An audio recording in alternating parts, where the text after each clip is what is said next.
With Lincoln Logs. Well, imagine a full-size version. But that's just the sort of thing one North Texas man does for a career. Channel 8's Man on the Move, John Pronk, has this edition of Texas Tales. This is just going to be a little cabin with a wooden porch in the front that will run the length of the building. I have not done anything in the building business I've enjoyed more.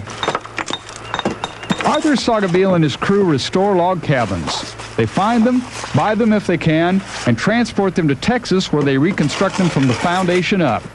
Any number of them we have definitely found just driving around. And if people take care of them, you know, have roofs on them, I don't mind them staying there, but I sure hate to see these things rot to the ground. And we try to keep them as close to the original as at all possible. Some come from Texas, but most are from other areas. This one comes from the mountains of Colorado. The old pine logs could be 100 years old or more. It'll be a guest house now on an Erath County ranch. Arthur's built several other cabins alongside. It's hard work and slow. Even a small cabin must be meticulously rebuilt. Each log is numbered so they are placed in the same position they occupied originally. If they're in poor condition, they must be replaced with new logs. The finished cabins sell for $5,000 and up. Arthur's son Jay helps in the work. Everyone in the crew respects the craftsmanship that built these pieces of American history.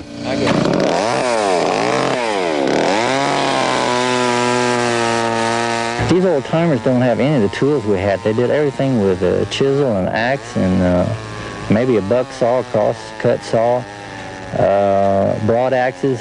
And nowadays we have chainsaws and tractors to lift these things up with and just on, and they had none of this stuff.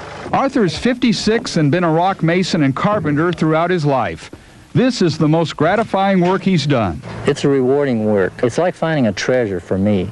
You know, somebody else it might be gold. To me, it's log cabins. It's just a good feeling, I guess, that you've reconstructed this thing to look more or less like the old timers had it, and it'll probably last another 100 years.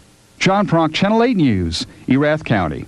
Well, those are handsome structures. They are beautiful. Yeah, and I imagine they will last forever and ever. Well, that's our news at 5. We invite you to stay tuned for News 8 at 6. Right